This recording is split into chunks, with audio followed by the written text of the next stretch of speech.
Jewish people banned from football in the UK.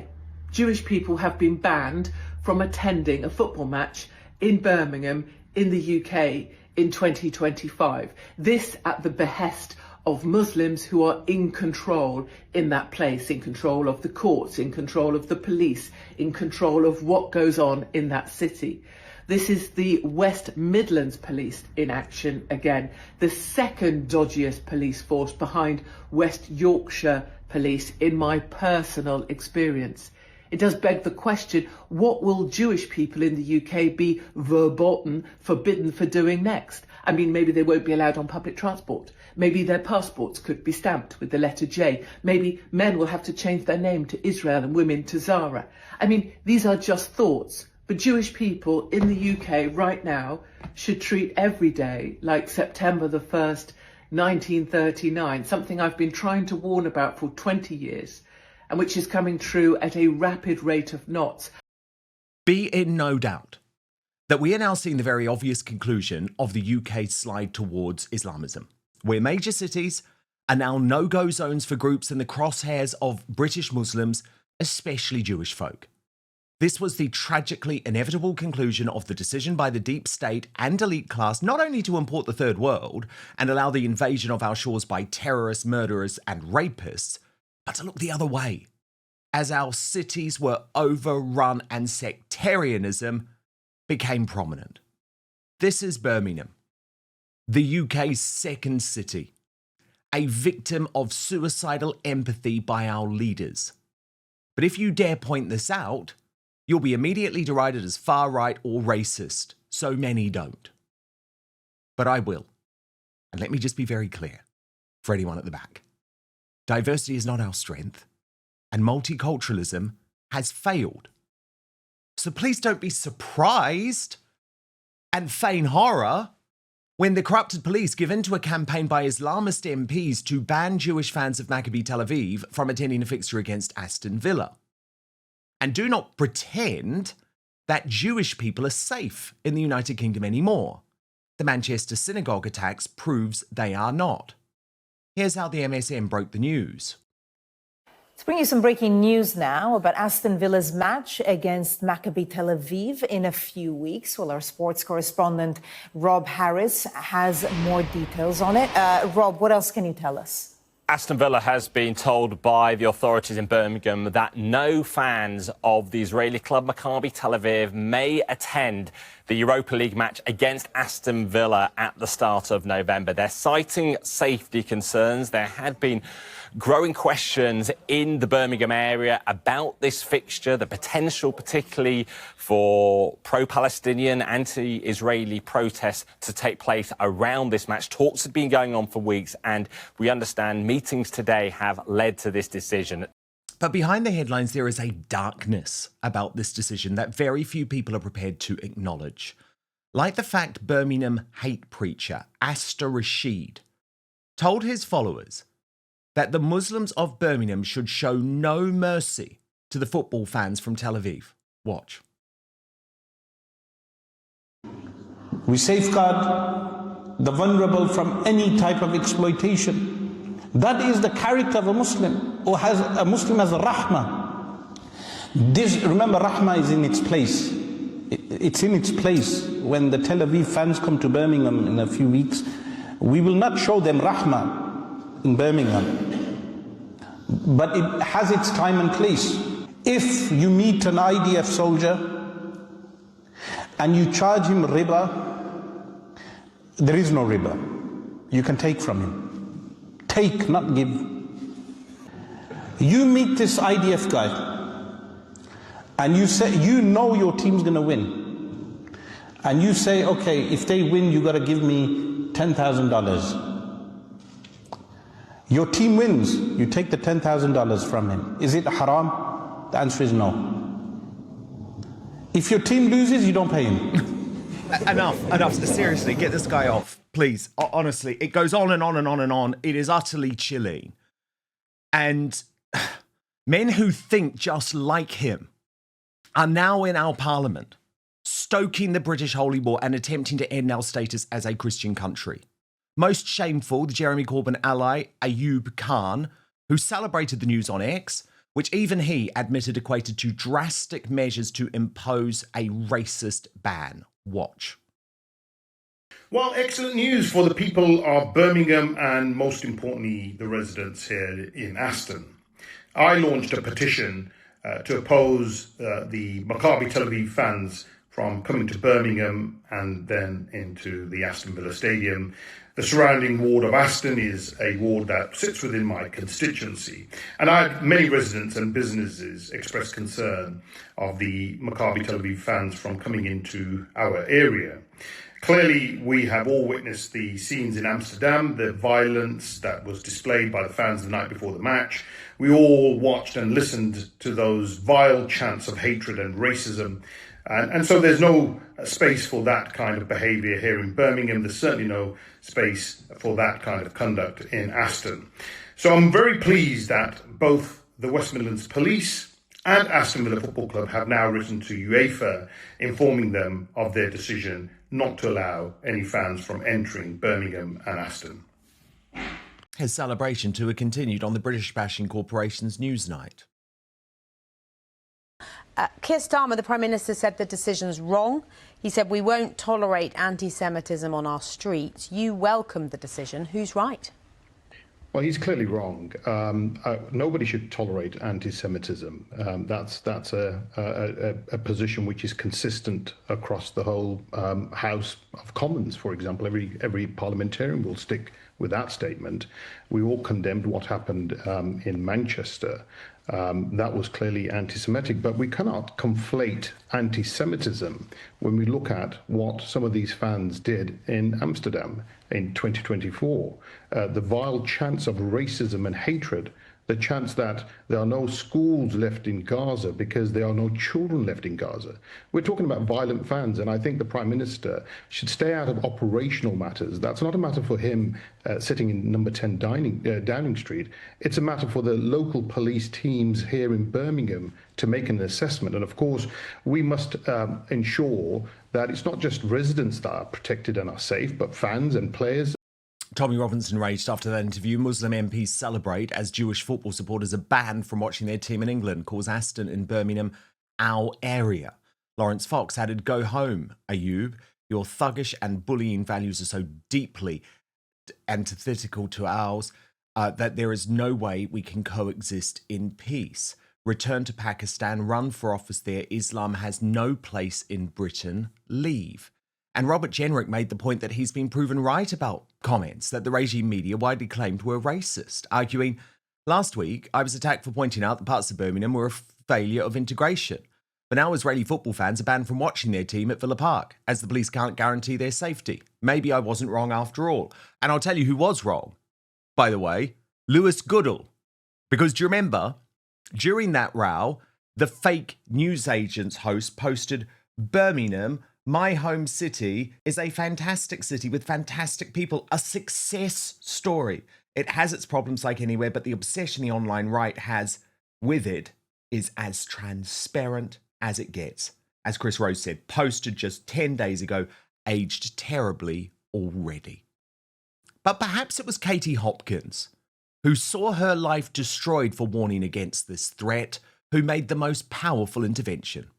Things have taken a very serious turn here in the UK and are certainly speeding up at a rate of knots.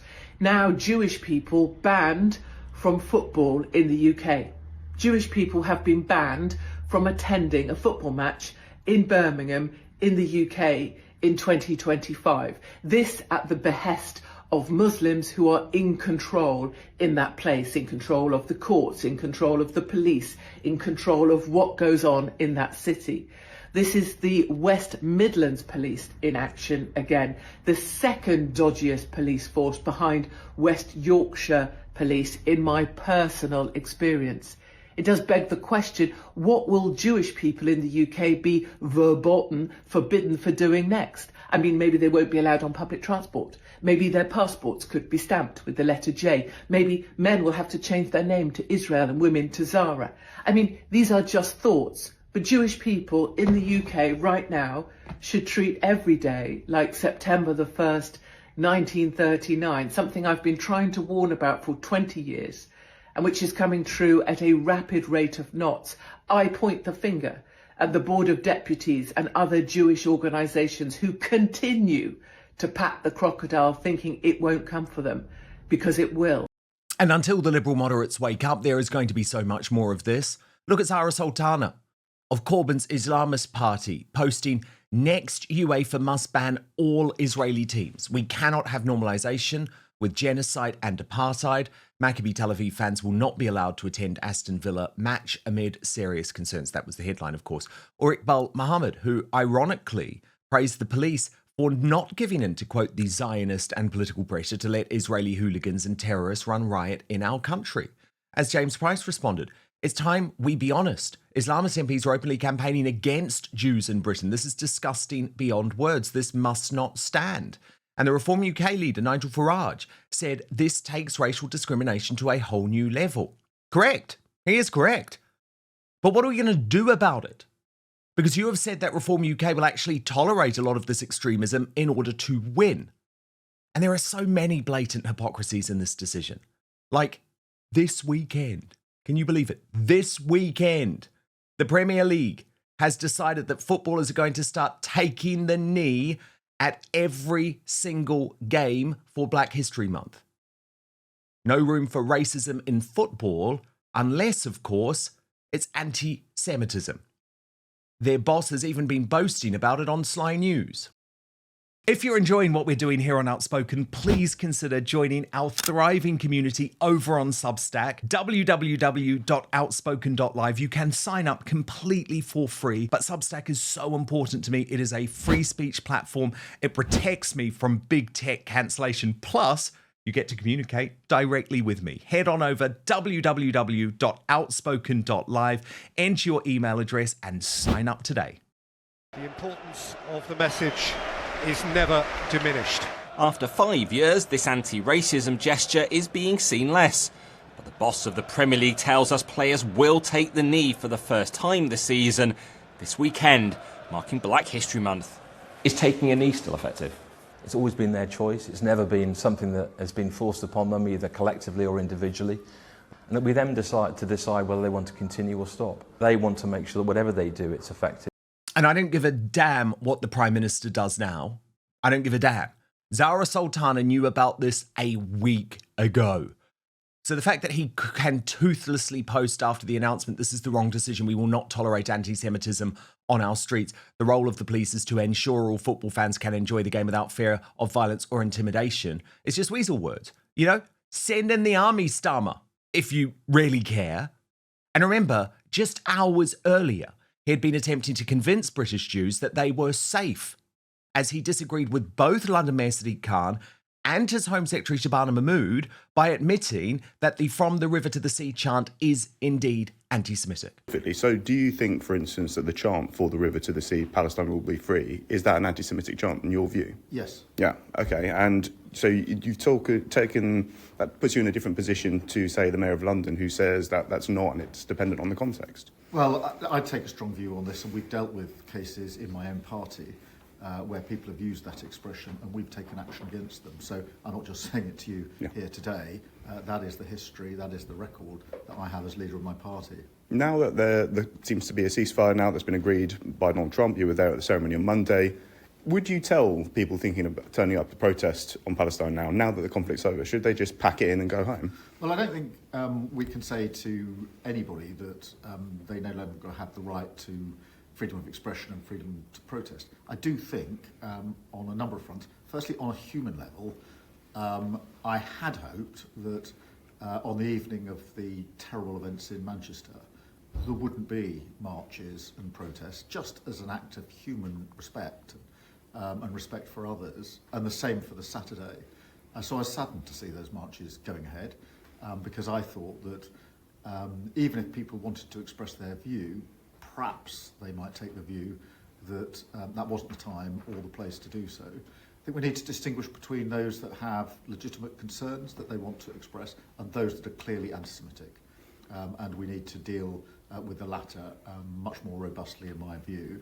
And Look, the peace plan is a really important step in the right direction, and it's really important for us as the United Kingdom to be part of the implementation and follow-through in relation to that. But I don't suggest for a minute that leads to a diminution of anti-Semitism anywhere in the world, and in this country we have to follow this up with actions right here. Oh, he's pathetic. He's pathetic, and he's finished. He's lost control of his party. But what I will say is that it's particularly depressing that in this toxic climate, that Britain's elite class, regime, media, and actually a lot of really influential Jews in this country have decided that their enemy is Tommy Robinson, just as he embarks on an emotional state visit of Israel. Watch his powerful interview with Amichai Chikili, the Israeli minister responsible for anti-Semitism. Minister, how do you feel, as a minister in Israel, how do you feel about the Labour government's, how they've dealt with the extremism and the support for Hamas in Britain? The weakest government since Chamberlain, and maybe even worse, despite the fact that the Chamberlain's delusional vision of the reality, peace in our time. Maybe Chamberlain is worse than Keir Starmer, but it is the same mechanism of thinking that you can appease the monster and maybe buy some time and buy some quiet. And this strategy is driven by the same fear that the terrorist wants to put in your hearts. The Nazis were terrorists themselves, and they terrorized entire Europe, who were afraid to fight. And luckily we had Winston Churchill, who stood almost alone to fight against the Nazis. And we salute Churchill, and we admire Churchill here in Israel. And I personally admire Churchill. He's one of the greatest leaders in all times. And what we are seeing here is quite the same. I think that the strategy of Keir Starmer is driven by fear. He is afraid. He is afraid of the Islamists in Britain. He is afraid from states like maybe Turkey or Qatar. And I think that it is very important to understand this is not about Hamas and Israel. This is about the Muslim Brotherhood, which is a huge global movement. How important is that interview? How important is that interview conducted by Tommy Robinson? But instead of actually looking into what's being said there, Jews have decided, at least Jews of the elite class, have decided to target Tommy Robinson on LBC with a vile column by the campaigner Heidi Backroom. Watch. Do you believe he's using Israel and using Jews, some, or a kind of connection to Jews that he's fostering as a means of furthering his own anti-Muslim agenda? I mean, absolutely. He says that the problem is Islam. And what that erases, of course, is that in Israel, in real Israel, there are 20% Arab Israelis who the majority of are Muslims. And that is the actual reality of Israel. So they have real coexistence there, and it's not without problems, of course. But they've really come together since October 7th, and we've seen no major social uprisings or unrest. It's pretty harmonious, and actually Arab Israelis were very much targeted by Hamas and those with an extremist Islamist ideology, which I think is where the nuance falls down in his narrative. The way that he talks about it is not identifying the real problem, so it's just a cul-de-sac. We don't get anywhere. It just goes loops around, and it turns into a culture war that it isn't relevant in Israel, and it isn't relevant to our problems here. Now, the brilliant Norman Fenton responded to that, saying there is a coordinated attack against Tommy Robinson by left-wing Jewish organisations and activists to coincide with his visit to Israel. Here is the reply I just sent to Heidi Backroom. And he wrote, Heidi, I greatly admire your efforts normally, but as a friend of Tommy Robinson, I can tell you that what you were saying here is completely wrong and offensive. Tommy's been a consistent friend of the Jews and is a far better advocate for Israel than the Board of Deputies. Yes, Tommy has called out leftist Jews like the Board of Deputies for demonising and censoring him, but that's something I and many other Jews do because their demonisation and censorship is based on lies and misinformation about him. And you've really got to start thinking about who the Board of Deputies should be targeting, right? Is it Tommy Robinson, who is in Israel right now as a friend of Israel, or the left-wing mainstream media favourite, Dr. Scholler? Because can I show you what Dr. Scholler has written? Maybe that should be your focus. Look at this today. We must de-Zionize Britain just as Germany was denazified.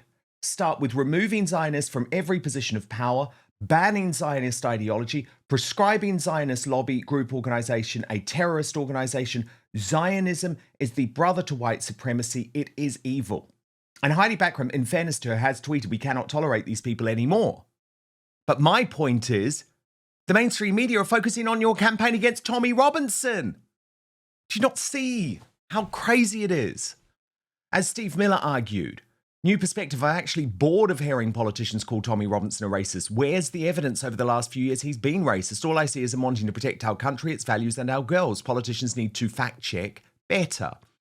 And actually, Lee Kern, who is no friend of Tommy Robinson either, made this powerful point. Listen to my precise words. Here is a genuine question to Britain's Jews, including organisations such as the Board of Deputies, for you to seriously reflect on. You know who Tommy Robinson is, and those of you critical of him attack him loudly and emotively. Why don't you know the names of Muslim imams living in the UK who preach jihad, intifada, and anti-Semitism? Why aren't they as famous? Why aren't you making them famous? Why aren't you up off your seat to publicly damn these racist Muslims? What failure is going on with Britain's Jewish leadership and with you that you will know Tommy Robinson's name, but not the name of those Muslims in the UK who want to murder you? The Islamist preachers, charities, and news portals that are working to kill Jews. Do you not think they should become notorious household names? Some of you will respond that it's possible to call out both. The fact is you don't. The fact is there is an unjustifiable discrepancy between Tommy's notoriety and the Muslims who actually want to kill you. If you do not fix this, they will kill more of you. Powerful and true.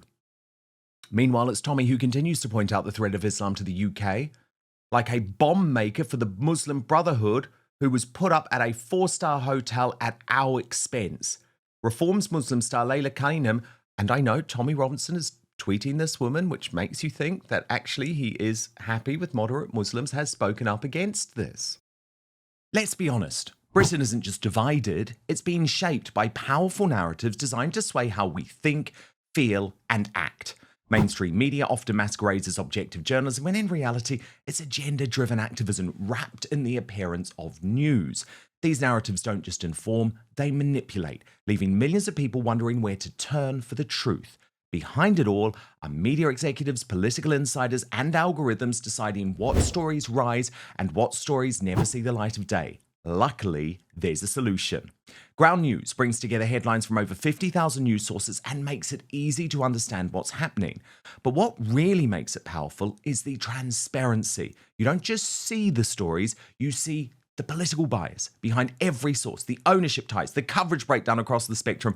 That's why over 1 million people have downloaded Ground News. Even the Nobel Peace Center praised it as an excellent way to stay informed, avoid echo chambers, and expand your worldview.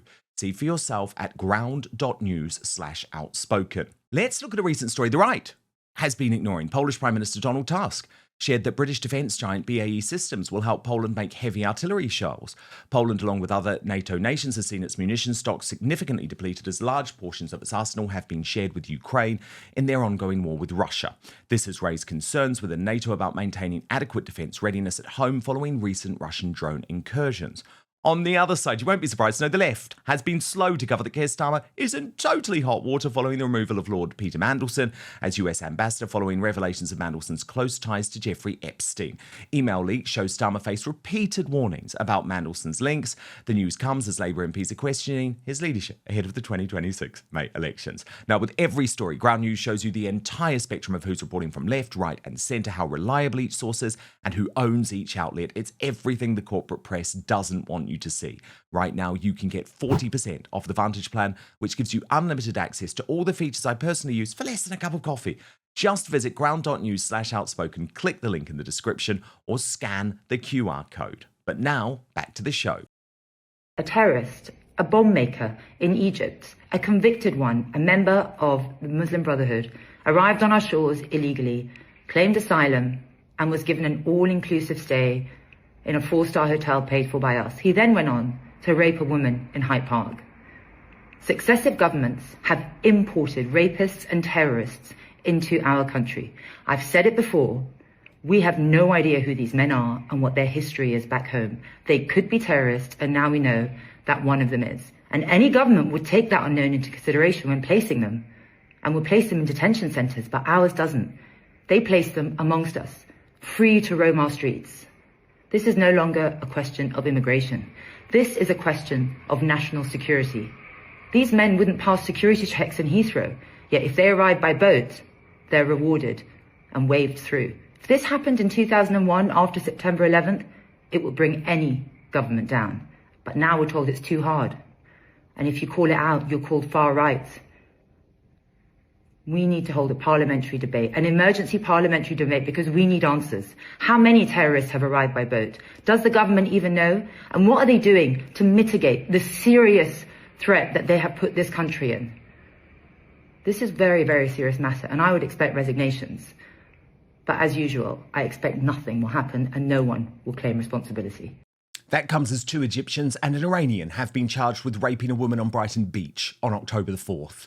Adam Brooks raged, "You cannot deny this now. We aren't racist, fascist or Nazis for opposing unknown foreign men dumped in our towns." And just look at the migrant hotel in Stevenage overnight, where illegals have been attacking independent journalists in the latest sign of unrest, again being ignored by the MSM. To keep an eye on the chat, I've got to keep what's being chucked at me at the moment. We've got flares being thrown, bangers, bottles of piss, everything.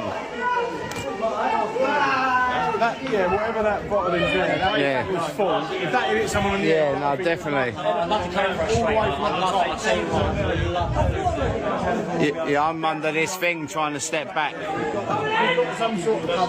The result of all of this, of course, is that Slippery Starmer is finished, with Elon Musk now declaring the people of Britain want change.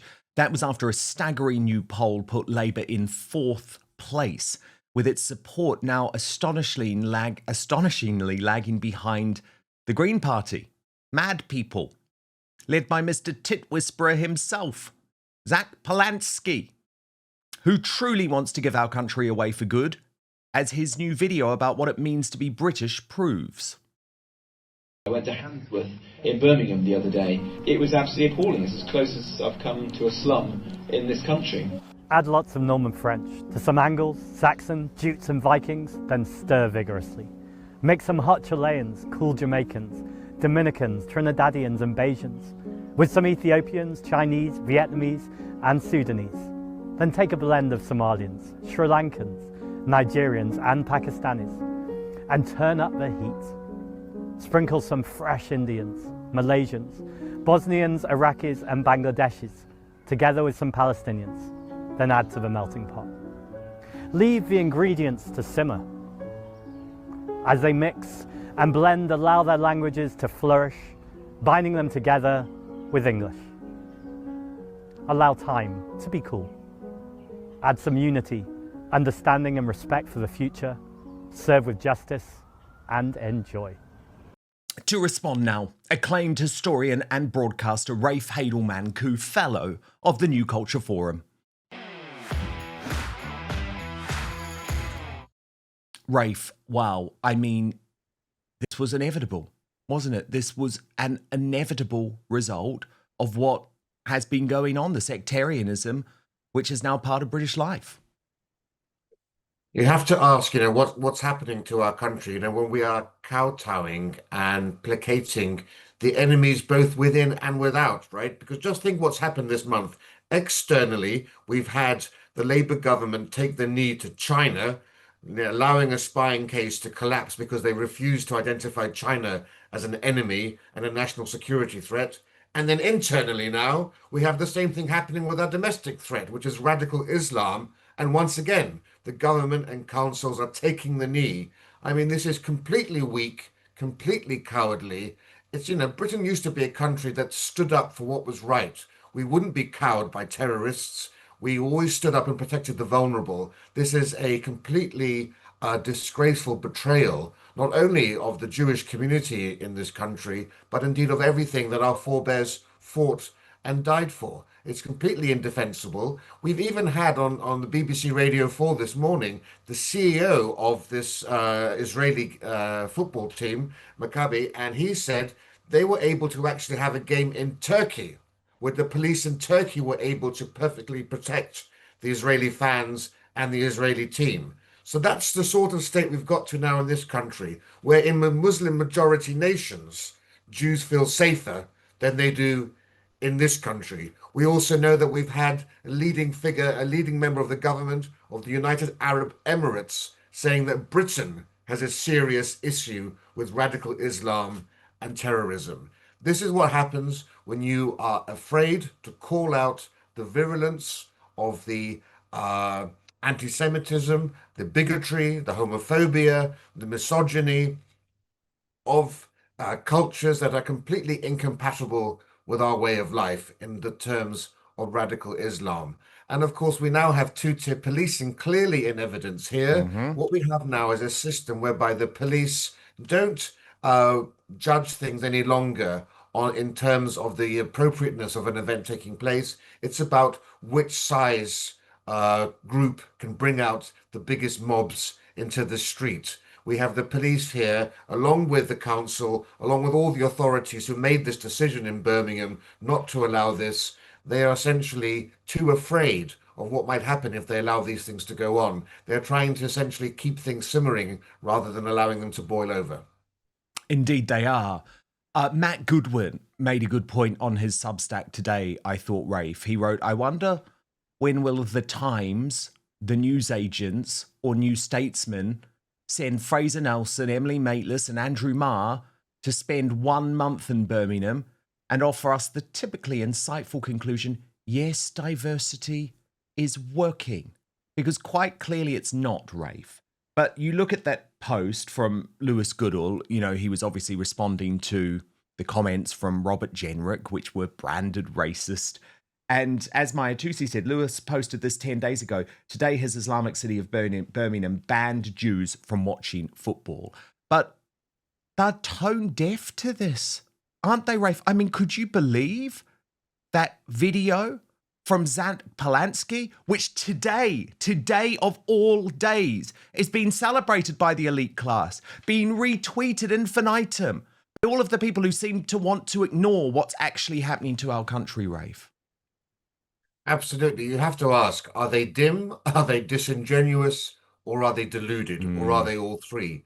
They live in these rarefied, gilded cages, far removed from the dark side of diversity. They're not living at the coalface of the segregated communities that have blighted and completely changed so many towns and cities. For them, mass immigration has meant that they've got cheap gardeners, they have cheap cleaners, and they have essentially a nanny to look after their children. That to them is multiculturalism. Whereas, of course, for the vast mass of this country, people who are from the working class communities who have to deal with these troubles on a daily basis, they see what's happening. There's a reason that rape has quadrupled over the last 10 years when we've seen unprecedented immigration and including the Boris wave. We have the data. We know the top 10 countries from which we get the most violent crime, the most sexual assaults, robberies and so forth. And they are some of the same countries that Zach Polanski, the great hypnotist in chief, has listed in his recipe. You know, I think and he should be a joke, Rafe, but he's beating Labour in the polls. 15.3% of the polls, I think in part because he's getting this complete clear run from the mainstream media. Look, you talk about the Boris wave. I just have to show you this graph, which is based on Bank of England and Office for National Statistics figures, because it still makes me angry when I see this, Rafe. It still makes me angry. You know, look at our net migration into the United Kingdom up until Tony Blair became Prime Minister.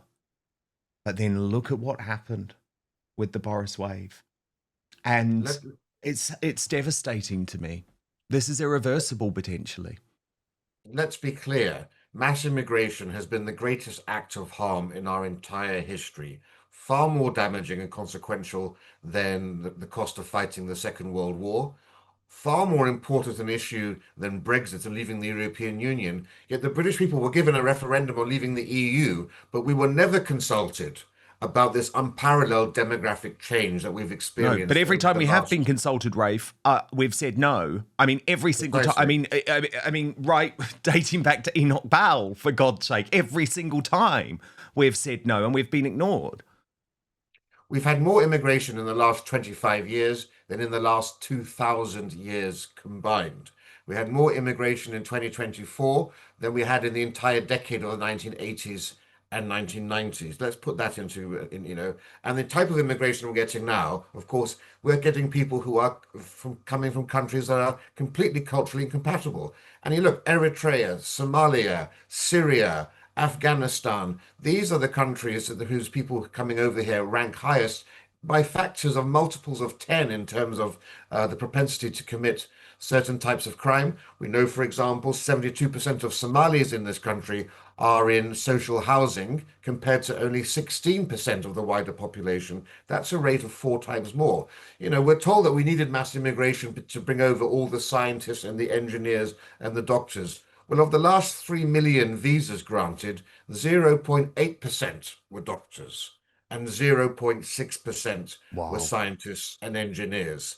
The reality is that only 1 in 20 migrants to this country is a high-earning contributor to the British economy. And for every pound they put into the economy, a low-skilled immigrant takes out £1.60. The majority of migrants that we've attracted, this is not against migration. If we can bring the creme de la creme to this country to enrich this nation, that's fine. But the type of low-skilled, low-earning mass migration we've had has been a disaster. So the average low-earning migrant who's come to this country is a net drain on the economy from the moment they arrive here. If they get to retirement age, they will have cost, each one will have cost £161,000.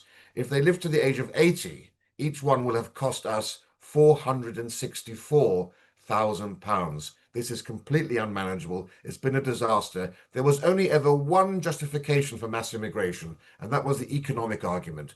The economic argument, we were told, that was worth all the cultural change, that was worth all the importation of abhorrent cultural practices, you know, acid attacks, honor killings, child marriage, cousin marriage, forced marriage. All that was to be tolerated because of the economic benefits. Well, the economic argument has been blown out of the water, and even the OBR, the government's watchdog, the Office for Budget Responsibility, acknowledged that. All those stats I gave you come from the OBR. Extraordinary and deeply chilling, actually. Thank you so much for watching Dan Wootton Outspoken. Please click on my face just to the bottom left to subscribe to this brand new independent news source and turn on the notification bell so you'll be alerted to our brand new live shows, uncancelled interviews, and special royal episodes. Outspoken is also now available as a podcast, so you can listen to the show every weekday on the go, wherever you are.